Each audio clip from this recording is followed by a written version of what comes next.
नमस्कार। कैसे हैं आप? आज मैं भूआकृतिक विज्ञान के दूसरे अध्याय पर आपसे चर्चा करूंगा। भूआकृतिक विज्ञान का दूसरा अध्याय है महाद्वीपीय विस्थापन सिद्धांत या महाद्वीपीय प्रवाह सिद्धांत। जर्मन जलवायु शास्त्री वेगनर ने इस सिद्धांत को प्रतिपादित किया था। अभी मैंने कहा जर्मन जलवायु शास्त्री। वेगनर का संबंध या वेगनर का कार्य क्षेत्र भूआकृतिक विज्ञान नहीं था। इसके बावजूद उन्होंने भूआकृतिक विज्ञान से संबंधित एक सिद्धांत का प्रतिपादन किया, महाद्वीपीय प्रवाह सिद्धांत। वेगनर मुख्य रूप से एक जलवायु शास्त्री थे। वेगनर के सामने मुख्य समस्या जलवायु परिवर्तन की थी। मैं उस पृष्ठभूमि की चर्चा कर रहा हूं जिसके चलते वेगनर इस निष्कर्ष पर पहुंचे थे कि महाद्वीपों में प्रवाह हुआ है। जैसा कि चैप्टर का नाम ही है उनके सिद्धांत का कि महाद्वीपीय प्रवाह सिद्धांत। तो इस निष्कर्ष पर वेगनर पहुंचे कैसे कि महाद्वीपों का प्रवाह हुआ है, मैं उस पृष्ठभूमि की चर्चा कर रहा हूं आपके साथ। वेगनर के सामने मुख्य समस्या जलवायु परिवर्तन की थी।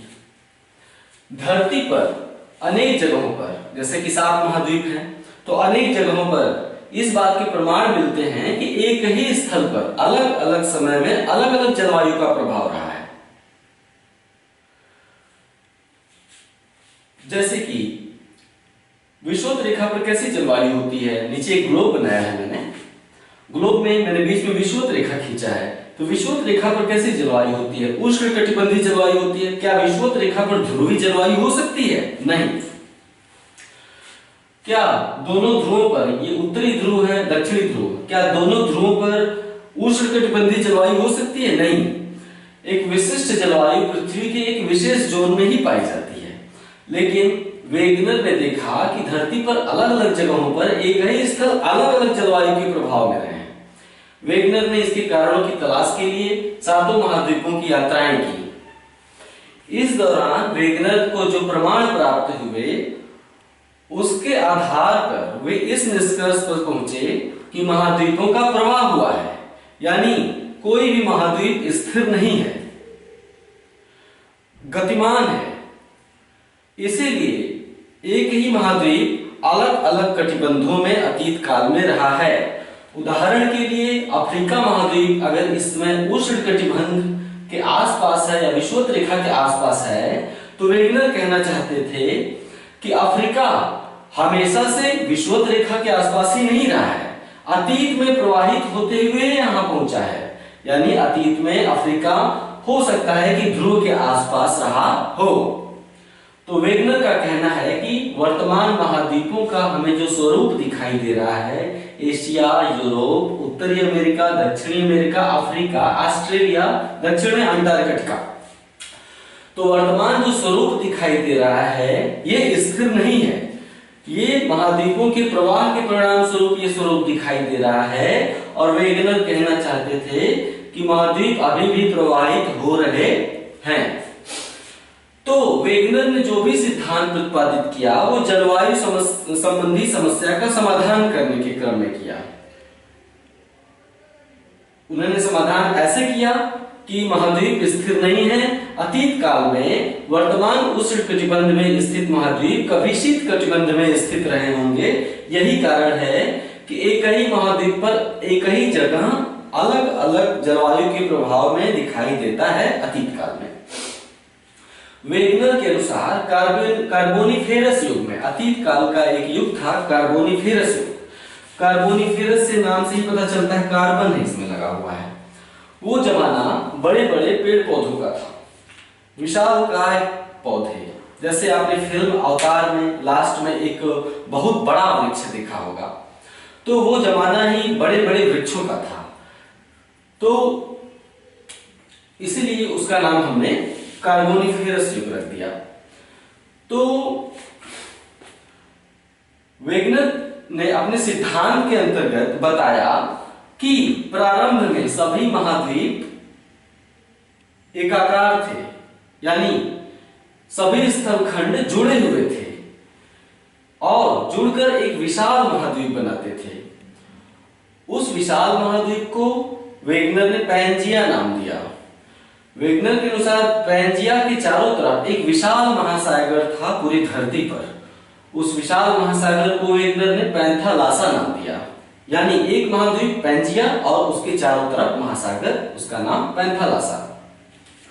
वेगनर के अनुसार कार्बोनिफेरस युग के अंत में पैंजिया में विखंडन हो गया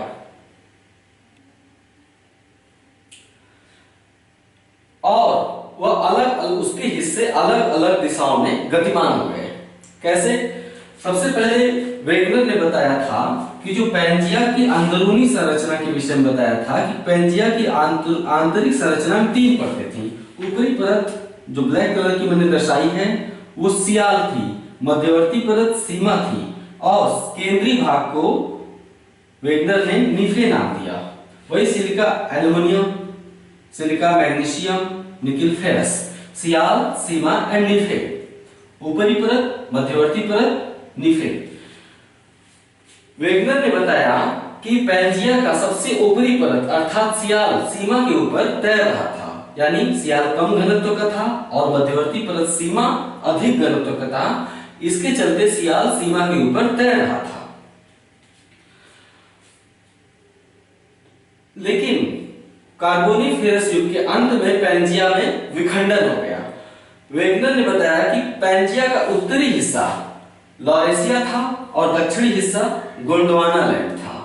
वेगनर के अनुसार लॉरेशिया और गोंडवाना लैंड एक दूसरे से अलग होने लगे। यहां पे मैं ऐसे बता दूं कि ये लॉरेशिया है, 1 मिनट,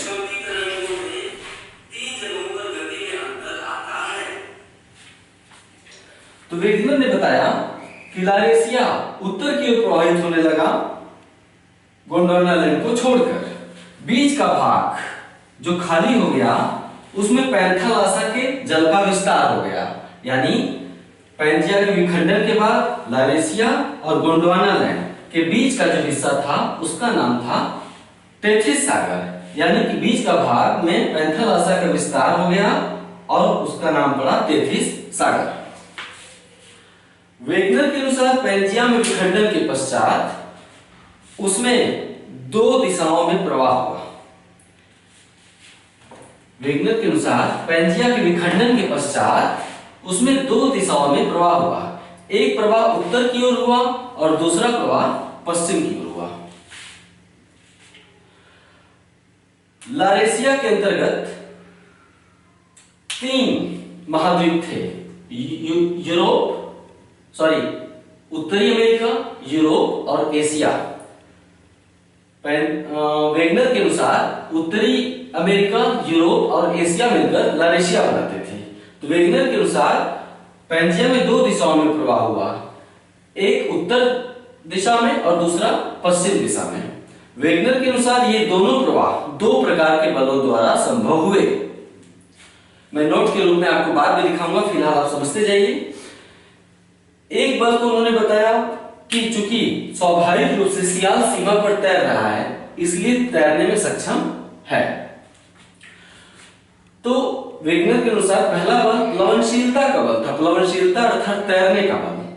प्लवनशीलता के बल के चलते कुछ हिस्से पैंजिया के उत्तर की ओर प्रवाहित हो गए और वेगनर ने बताया कि पश्चिम की ओर का महाद्वीपों में जो प्रवाह हुआ, पश्चिम की ओर का प्रवाह चंद्रमा की ज्वारीय शक्ति के चलते हुआ।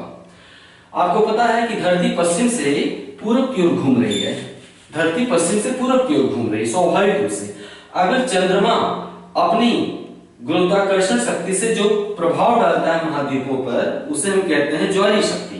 तो चंद्रमा अपनी ज्वारीय शक्ति से महाद्वीपों को रोक कर रखना चाहता है, उस पर एक बल लगाता है। तो जैसे आप कार में बैठे हो और कार आगे अचानक बढ़े तो हम पीछे की ओर झुक जाते हैं। ठीक वही प्रभाव महाद्वीपों पर पड़ता है वेगनर के अनुसार, यानी धरती पश्चिम से पूरब की ओर घूम रही है और महाद्वीप चंद्रमा की ज्वारीय शक्ति से आकर्षित होकर पीछे छूट चले जाते हैं। तो इस तरह से महाद्वीपों में पीछे की ओर प्रवाह होगा। आप समझ गए होंगे क्योंकि धरती पश्चिम से पूरब की ओर घूम रही है। देखिए, ज्योग्राफी पूरी तरह से कल्पनाओं का विषय है। आप मेरे साथ कल्पना जितनी अच्छी करने में सक्षम होंगे, भूगोल को आप उतने ही बेहतर तरीके से समझ पाएंगे। तो मैंने बताया कि धरती पश्चिम से पूरब की ओर घूम रही है और चंद्रमा की ज्वारीय शक्ति से महाद्वीप स्थिर रहने का प्रयास करते हैं। यानी धरती तो पश्चिम से पूरब की ओर चली गई और धीरे धीरे महाद्वीप पश्चिम की ओर प्रवाहित हो गए।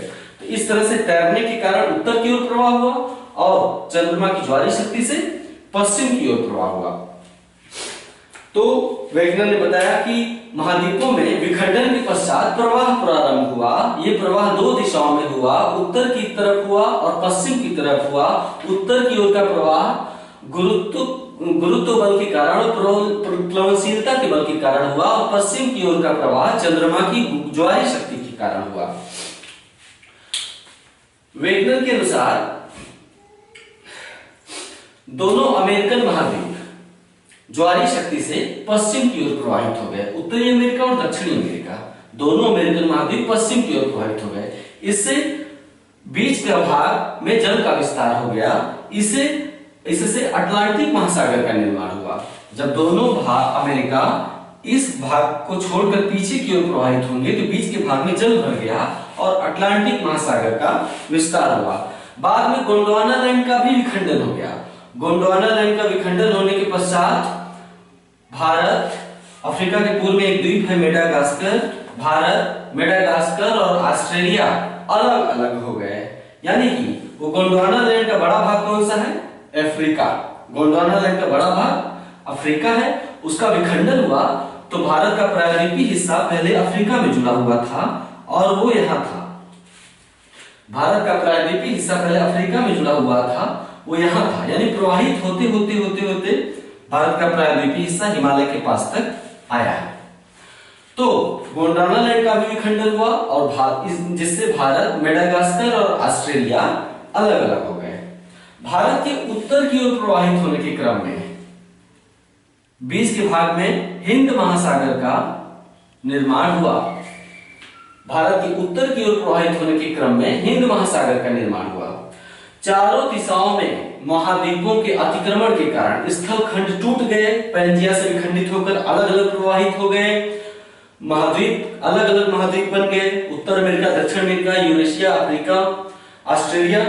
तो चारों तरफ महाद्वीपों का अतिक्रमण हो गया पैंथालासा के ऊपर, जिससे पैंथालासा संकुचित हो गया। पैंथालासा का अवशेष भाग कौन सा महासागर है? Pacific ocean. महाद्वीपों का विस्तार हो गया, पैंजिया को तोड़कर महाद्वीपों के रूप में फैल गया पैंजिया। तो पैंथालासा का जो अवशेष भाग बचा वो है पैसिफिक, PACIFIC। ग्लोब को आप फाड़ के फैला देंगे तो चार्ट के आकार का बन जाएगा।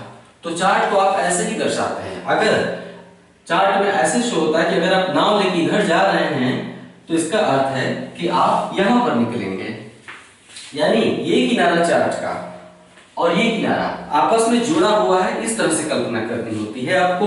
तो पैसिफिक ओशन का पश्चिमी भाग और पूर्वी भाग।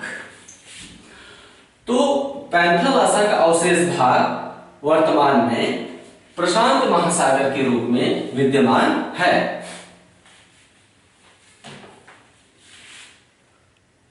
ठीक है।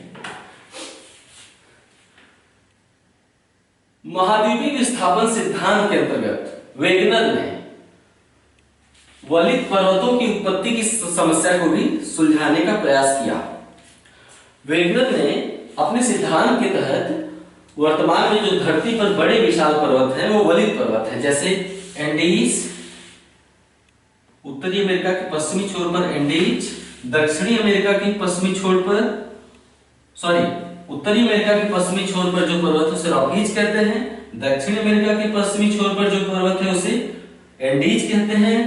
इसी तरह से भारत के उत्तर में जो वलित पर्वत है उसे हिमालय कहते हैं। तो वेगनर महोदय ने वलित पर्वतों की उत्पत्ति की समस्या को भी सुलझाने का प्रयास किया, क्योंकि ये दुनिया के सबसे विशालकाय पर्वत हैं। वेगनर महोदय के अनुसार जब दोनों अमेरिकन महाद्वीप उत्तरी अमेरिका और दक्षिणी अमेरिका पश्चिम की ओर प्रवाहित हो रहे थे चंद्रमा की ज्वारीय शक्ति से आकर्षित होकर, तो सियाल सीमा से टकरा गया। यानी महाद्वीप का जो ऊपरी हिस्सा है वो सियाल है, ये भूपर्वती क्रस्ट को ही तो हम सियाल कहते हैं। तो उत्तरी अमेरिका, दक्षिण अमेरिका का जो ऊपरी हिस्सा जो आपको दिखाई दे रहा है वो क्या है? सियाल है। तो वेगनर महोदय के अनुसार दोनों अमेरिकन महाद्वीप सीमा से टकरा गए या इन महाद्वीपों पर सीमा द्वारा यानी मध्यवर्ती भाग द्वारा, पृथ्वी का जो मध्यवर्ती भाग होता है गर्भ में नीचे, उसके द्वारा घर्षण उत्पन्न हुई, जिसके चलते दोनों अमेरिकन महाद्वीपों के पश्चिमी भाग वलित हो गए। वलित हो गए अर्थात मुड़ गए। ठीक वैसे ही जैसे आप किसी लोहे की राड पर सामने से बहुत बड़ा जोर लगाएं तो लोहे का राड इस तरफ से अगर आप बहुत बड़ा धक्का लगाएं लोहे की राड पर तो लोहे का राड कैसा हो जाएगा? ऐसा हो जाएगा, हो जाएगा ना। इसको हम कहते हैं वलित हो जाना, वलन पड़ जाना, मोड़ पड़ जाना। तो वेगनर महोदय ने बताया कि सीमा द्वारा घर्षण के चलते उत्तरी अमेरिका और दक्षिणी अमेरिका की पश्चिमी छोर वलित हो गए, जिससे उत्तरी अमेरिका में रॉकीज और दक्षिणी अमेरिका में एंडीज पर्वतों की उत्पत्ति हुई। वेगनर महोदय ने बताया कि जब भारत, प्रायद्वीपीय भारत अफ्रीका को छोड़कर उत्तर की ओर प्रवाहित हो रहा था तो लारेशिया और गोंडवाना लैंड के बीच में जो टेथिस सागर का हिस्सा था, यानी पहले भारत यहां तो था नहीं, भारत कहां था? अफ्रीका से लगा हुआ, तो बीच का भाग टेथिस सागर था। तो जब उत्तर की ओर प्रवाहित हुआ तो टेथिस सागर में करोड़ों वर्षों से जमा औषधि मलबे, चट्टानी मलबे संपीड़नात्मक बल के चलते मुड़कर वलित हो गए, यानी इधर से यूरेशिया का दबाव और इधर से प्रायद्वीपीय भारत का दबाव, इसके चलते टेथिस सागर का मलबा वलित हो गया और हिमालय पर्वत की उत्पत्ति हुई। महाद्वीपीय विस्थापन सिद्धांत के माध्यम से वेगनर ने द्वीपीय चापों की समस्या को भी सुलझाने का प्रयास किया है। जो श्रृंखलाबद्ध द्वीप होते हैं उन्हें द्वीपीय चाप कहते हैं। उदाहरण के लिए जापान के द्वीप एक द्वीपीय चाप है। जापान के उत्तर में क्यूराइल द्वीप समूह, देखिए dot dot dot dot dot, आप मैप में भी एटलस में भी देख सकते हैं खोल के, यहाँ पे बिंदु के रूप में लगातार द्वीपों की एक श्रृंखला दिखाई देती है, इसे हम द्वीपीय चाप कहते हैं। यहाँ पे फिलीपींस द्वीप है और दक्षिण पूर्वी एशिया के पूर्व में, ये भी द्वीपीय चाप की तरह, यानी छोटे छोटे द्वीप बिखरे रहते हैं। इसी तरह मैक्सिको की खाड़ी, उत्तरी अमेरिका महाद्वीप, दक्षिण अमेरिका महाद्वीप के बीच में ये जो पूर्व में खाड़ी है, मध्य अमेरिका के पूर्व में, इसे हम क्या कहते हैं? मैक्सिको की खाड़ी। मैक्सिको की खाड़ी के पूर्व में भी आपको लगातार द्वीपों की श्रृंखला दिखाई देती है, आप मैप में देख सकते हैं। वेस्ट इंडीज बोलते हैं इसे, पश्चिमी द्वीप समूह अर्थात वेस्ट इंडीज। इसमें अलग अलग कई देश हैं, लेकिन एक समूह द्वीप के रूप में हम इसे वेस्ट इंडीज बुलाते हैं। क्यूबा भी इसी में है। तो इस तरह से द्वीपीय चाप दुनिया में जगह जगह नजर आते हैं। जापान का द्वीपीय चाप, क्यूराइल का द्वीपीय चाप, फिलीपींस का द्वीपीय चाप और वेस्ट इंडीज का द्वीपीय चाप। तो वेगनर महोदय ने महाद्वीपीय विस्थापन सिद्धांत के माध्यम से द्वीपीय चापों की उत्पत्ति की समस्या को भी सुलझाने का प्रयास किया। वेगनर महोदय के अनुसार जब चंद्रमा की ज्वारीय शक्ति ने एशिया को थाम लिया और एशिया पश्चिम की ओर प्रवाहित होने लगा, क्योंकि धरती पश्चिम से पूर्व की ओर बह रही है स्वतंत्र रूप से, तो चंद्रमा की ज्वारीय शक्ति से आकर्षित होकर जब एशिया पश्चिम की ओर बहने लगा तो एशिया का कुछ भाग महाद्वीपीय प्रवाह का साथ नहीं दे पाया, यानी एशिया पीछे चला गया और उसका कुछ भाग यहीं छूट गया, जिससे जापान द्वीप समूह, क्यूराइल द्वीप समूह, यहाँ पे सखालीन द्वीप समूह है और फिलीपींस द्वीप समूह, इन चारों द्वीप समूहों की रचना हुई। अर्थात ये द्वीप समूह कहीं अलग से निर्मित नहीं हुए, बल्कि एशिया के ही टूटे हुए भाग हैं जो कि पीछे छूट गए हैं, क्योंकि एशिया पश्चिम की ओर प्रवाहित हो रहा था। ये द्वीपीय चाप उसका साथ नहीं दे पाए और पीछे छूट गए। ठीक इसी तरह वेगनर ने बताया कि दोनों अमेरिकन महाद्वीपों के पश्चिम की ओर प्रवाहित होने के क्रम में उसके कुछ भाग महाद्वीपीय प्रवाह का साथ नहीं दे पाए और पीछे छूट गए, जैसे वेस्ट इंडीज। इस तरह से अपने स्तर पर, अपने तरीके से, अपने सिद्धांत के माध्यम से वेगनर महोदय ने वलित पर्वतों की उत्पत्ति की समस्या और द्वीपीय चापों की उत्पत्ति की समस्या को सुलझाने का प्रयास किया। तो ये हो गया वेगनर महोदय का महाद्वीपीय विस्थापन सिद्धांत। वेगनर महोदय ने अपने सिद्धांत के पक्ष में कुछ प्रबल साक्ष्य जुटाए हैं ताकि वो सिद्ध कर सकें कि महाद्वीपों के प्रवाह के संदर्भ में उन्होंने अपनी जो बात कही है वो सही है। तो उन्होंने जो प्रमाण दिए हम उन पर चर्चा करेंगे कि सिद्धांत के पक्ष में वेगनर के प्रमाण। कौन कौन से प्रमाण हैं?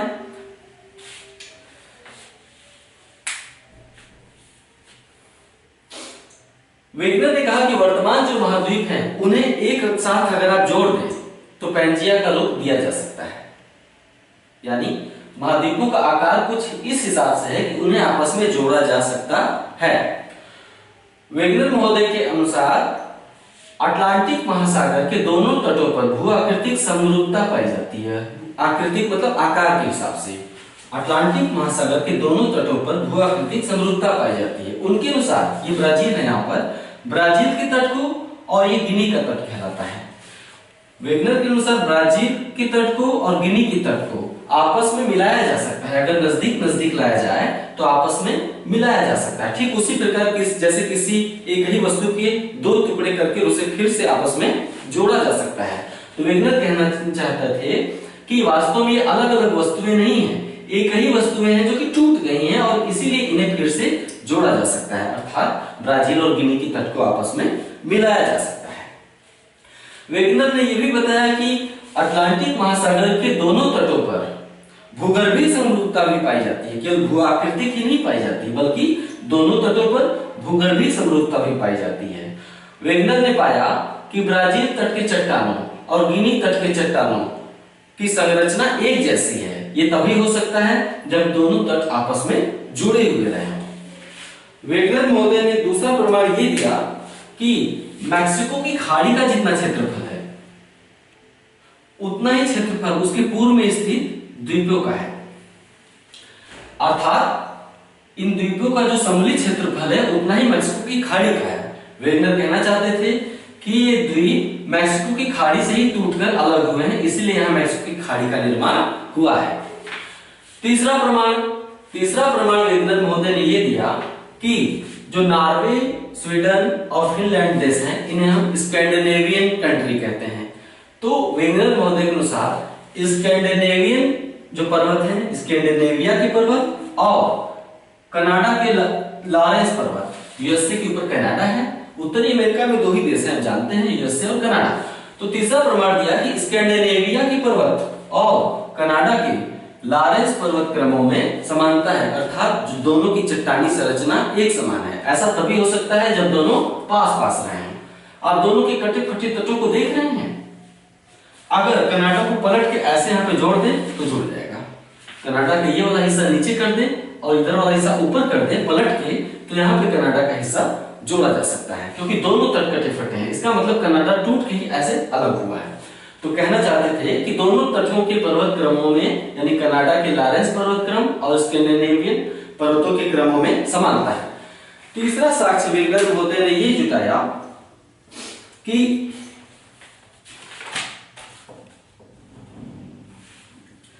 वेगनर महोदय ने बताया कि ब्राजील, दक्षिण अफ्रीका, यहां पर दक्षिण अफ्रीका है।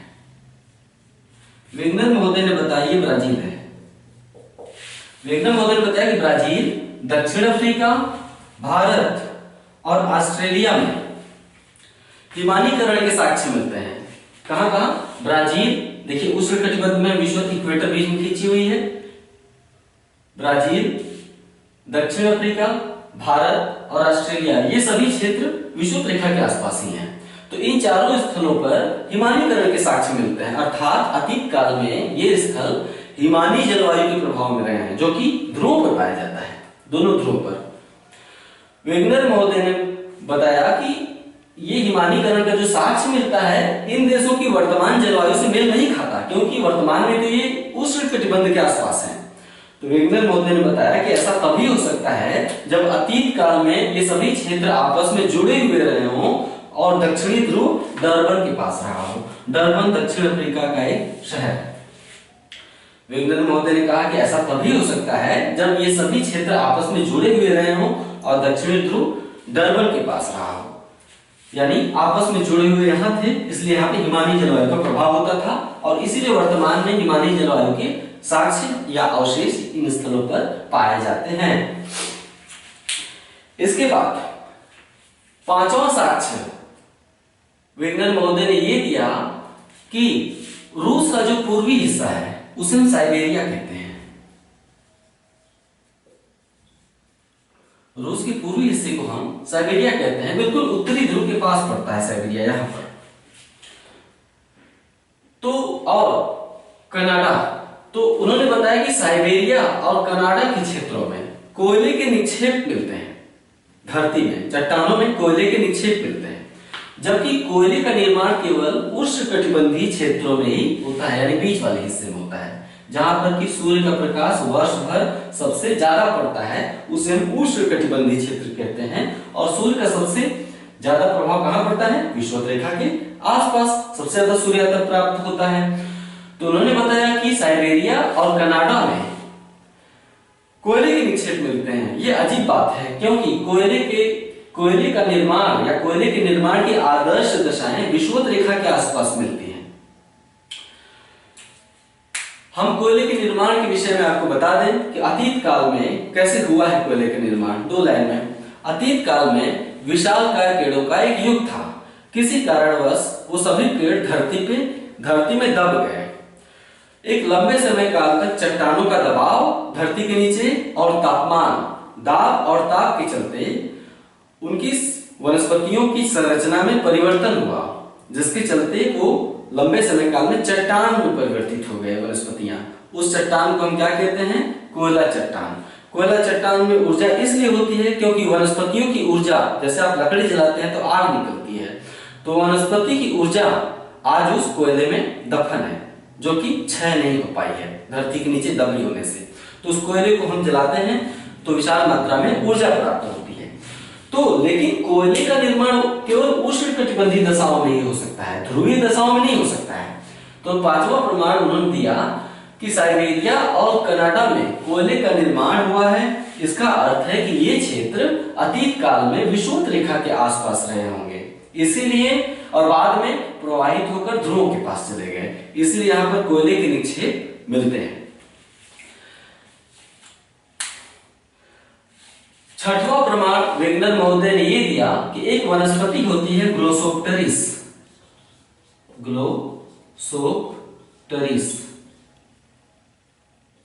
धरती पर एक विशेष प्रकार की वनस्पति एक ही क्षेत्र में पाई जाती है। जैसे आम के वृक्ष हर जगह धरती पर आपको नहीं मिलेंगे, ठीक उसी तरह देवदार और चीड़ के वृक्ष धरती पर हर जगह नहीं मिलेंगे। लेकिन एक वनस्पति ग्लोसोप्टेरिस, ये दक्षिण अमेरिका के दक्षिण में एक द्वीप है, फॉकलैंड।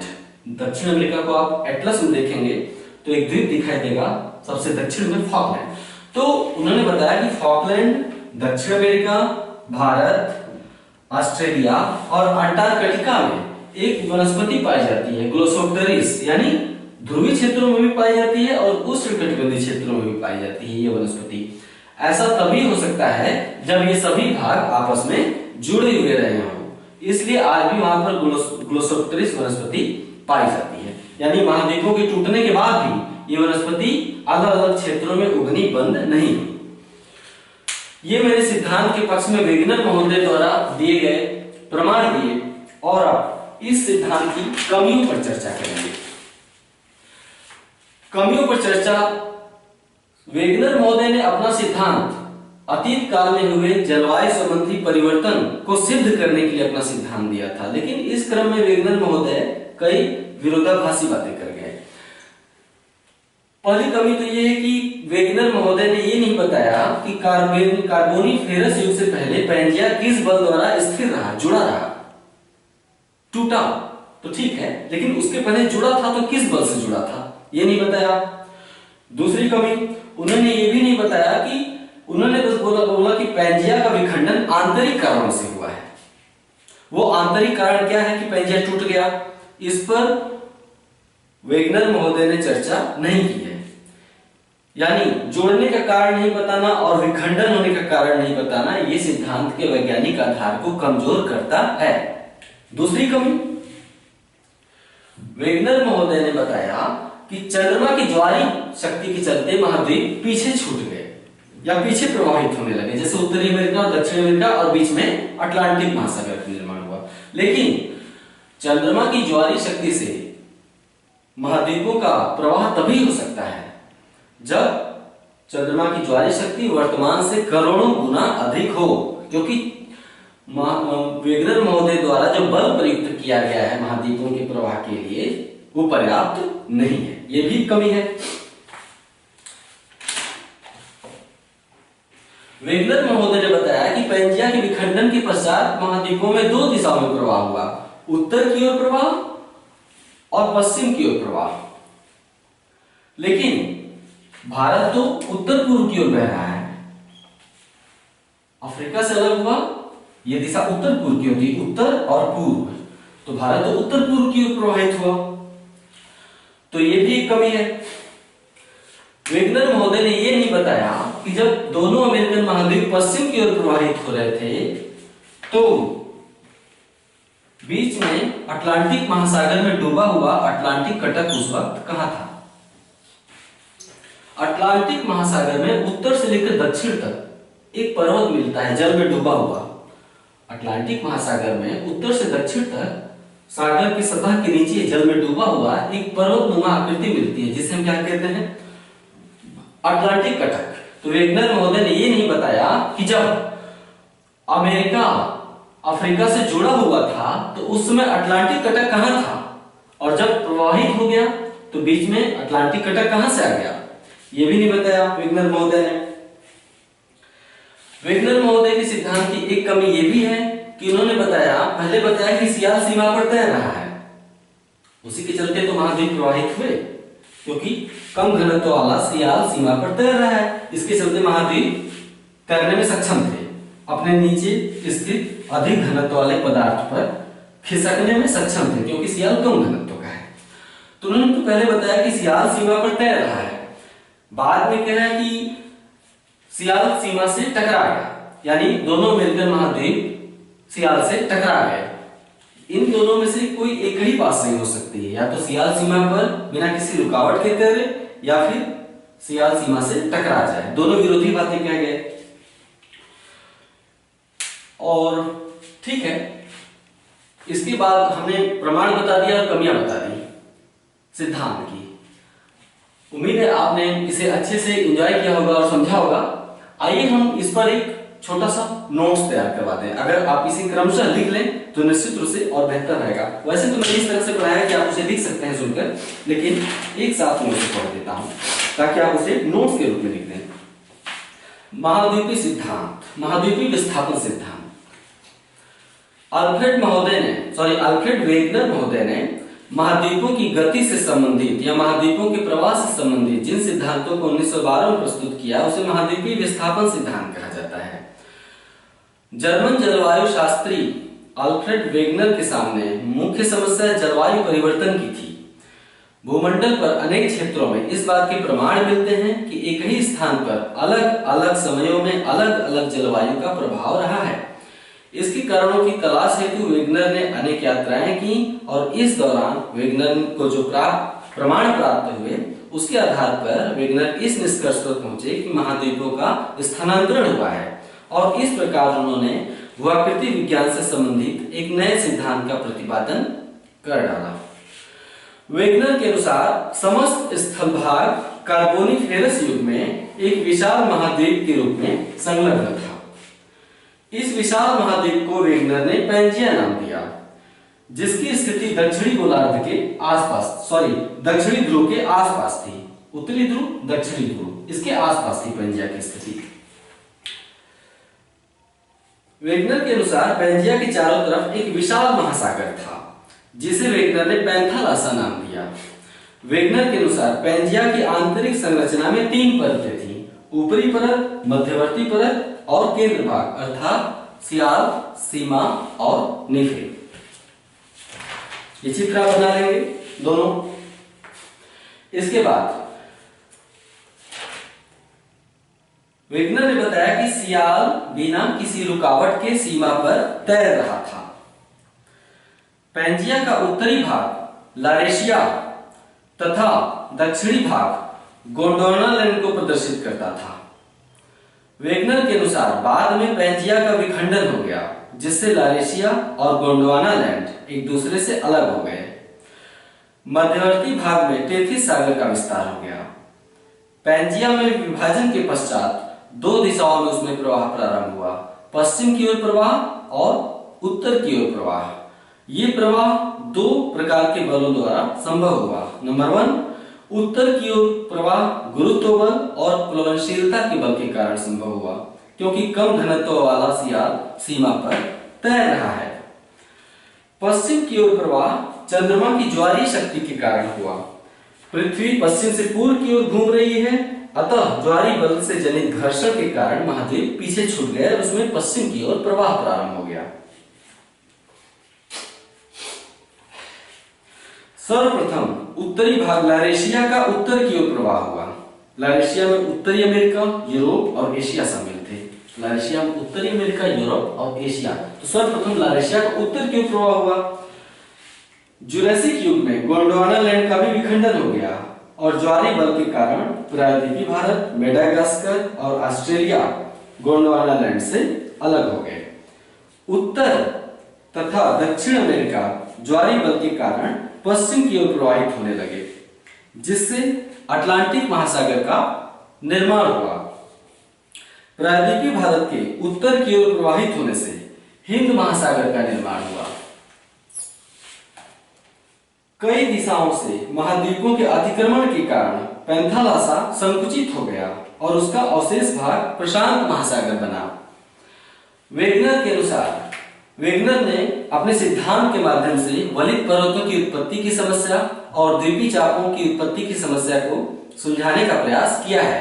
वेगनर के अनुसार जब उत्तरी अमेरिका और दक्षिणी अमेरिका पश्चिम की ओर प्रवाहित हो रहे थे, तो सीमा द्वारा रुकावट के कारण इन महाद्वीपों के पश्चिमी भाग वलित हो गए। सब कुछ मैंने समझा दिया है आपको इसे नोट करते जाना है। तो दोनों अमेरिकन महाद्वीपों के पश्चिमी भाग वलित हो गए सीमा द्वारा रुकावट के कारण, जिसके चलते रॉकीज और एंडीज पर्वतों का निर्माण हुआ। इसी प्रकार प्रायद्वीपीय भारत के उत्तर की ओर खिसकने से टेथिस भूसंतति में वलन पड़ गया और हिमालय पर्वत की रचना हुई। महाद्वीपीय प्रवाह सिद्धांत के सहारे ही वेगनर ने द्वीपीय चापों की उत्पत्ति की समस्या को भी सुलझाने का प्रयास किया है। वेगनर के अनुसार जब एशिया महाद्वीप पश्चिम की ओर प्रवाहित हो रहा था, तो एशिया का कुछ भाग महाद्वीपीय प्रवाह का साथ नहीं दे पाया, जिसके परिणाम स्वरूप सखालीन, क्यूराइल, जापान और फिलीपींस द्वीप समूह की रचना हुई।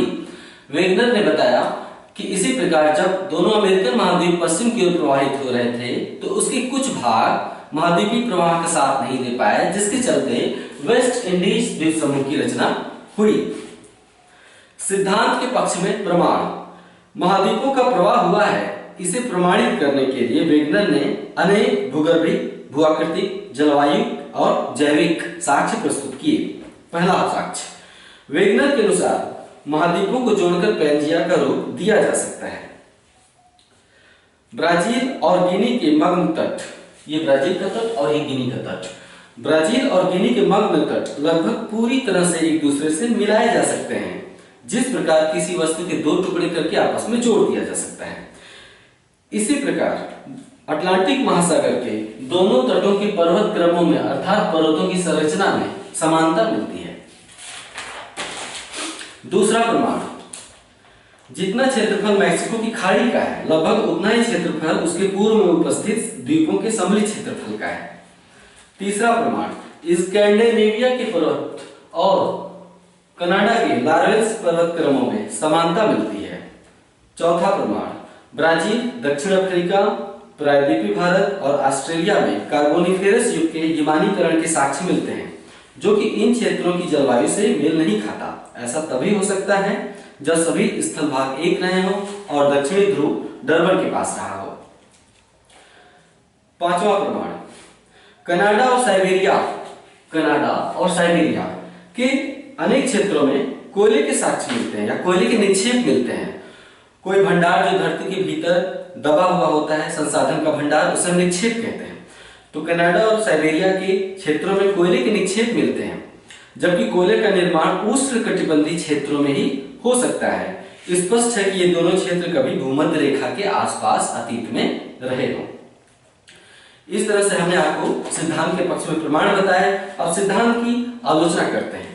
वेगनर ने अतीत काल में हुए जलवायु संबंधी परिवर्तनों का समाधान करने के लिए यह सिद्धांत प्रस्तुत किया था, जिस कारण सिद्धांत में कई त्रुटियां रह गई हैं। यहां तक कि वेगनर परस्पर विरोधी बातें भी कह गए हैं। वेगनर ने पैंजिया के विखंडन के संदर्भ में केवल इतना बताया कि विखंडन आंतरिक कारणों से हुआ, कोई ठोस सबूत नहीं ला सके कि विखंडन हुआ क्यों। यह सिद्धांत के वैज्ञानिक आधार को कमजोर करता है। चंद्रमा का ज्वारीय बल महाद्वीपों के प्रवाह के लिए तभी पर्याप्त माना जाएगा जब चंद्रमा का ज्वारीय बल वर्तमान से 1 करोड़ गुना अधिक हो या करोड़ों गुना अधिक हो।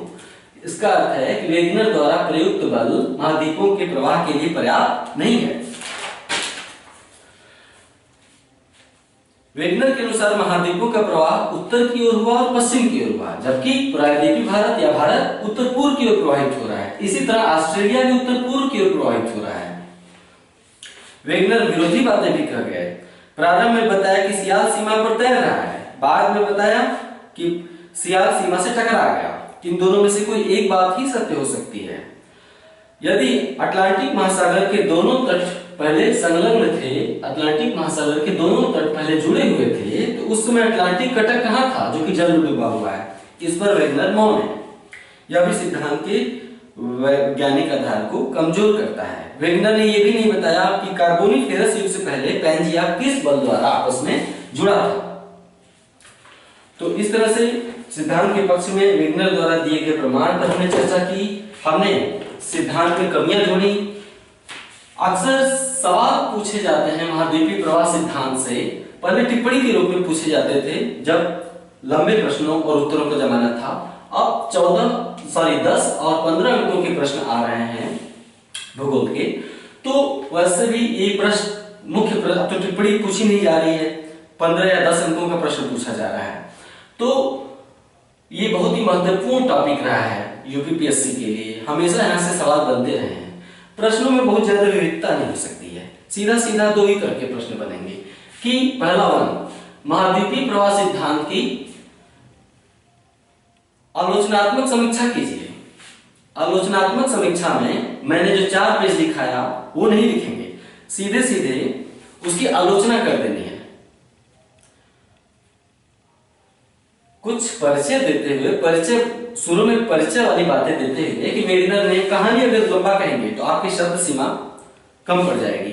आप उतनी ही बातें कहेंगे जितनी की शब्द सीमा में कह सके। उत्तर लेखन का तरीके के लिए मैं एक अलग क्लास आयोजित करूंगा जिसमें मैं उत्तर लेखन का तरीका बताऊंगा और कई अध्यायों पर इस पर चर्चा करूंगा कि अलग अलग अध्यायों में उत्तर लेखन कैसा हो।